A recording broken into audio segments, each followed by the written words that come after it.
兄弟二人日常见面。关于克莱尔，得知道格已经在跟进，他觉得那就没必要除掉他了。道格质问兄弟：“那你不成为杀手？”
Walking away. I'm grateful for everything you've done for me.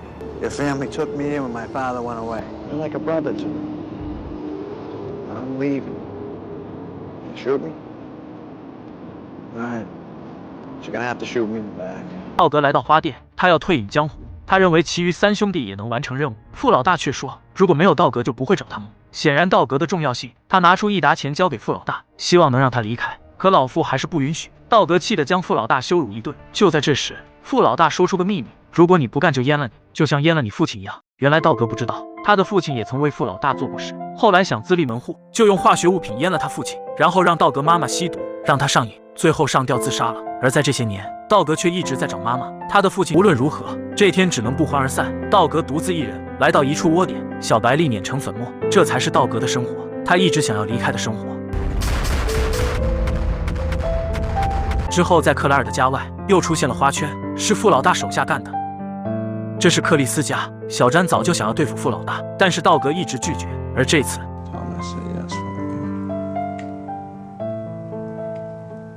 道格来到花店，他只能选择加入。但如果克莱尔出现问题，他发誓会来到这里干掉所有人。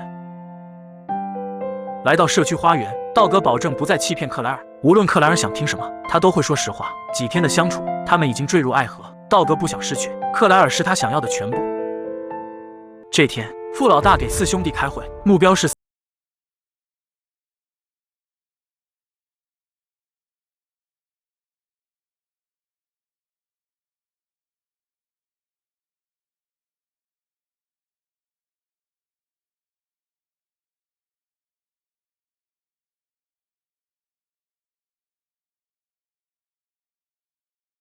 去计划中安排逃跑的轿车呢，而三名小伙在此等候。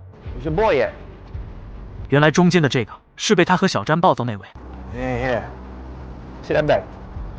原来是傅老大安排的黑吃黑。既然道格知道秘密，所以安排混混在此等候，打算在此地吃掉他们。可混混们不知道，傅老大已经被干掉，而且道格没带走钱，只留下1万块跑路用。Just take it easy, all right? Do it. I got this. I got this. 看了看天空的飞机，道格知道自己离不开了。接着 How's your leg?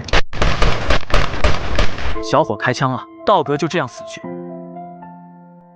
他无法选择出身，一直被动的遭受一切。他想要离开这里，却只能遥望空中的飞机。查尔斯顿加重了命运的枷锁，他一直被动的活着，打架失去冰球梦想，为了保护入狱的父亲，受命于毒枭，寻找失踪的母亲，偿还兄弟的人情。混混从他身上只拿到了1万美金，那么剩下的钱呢？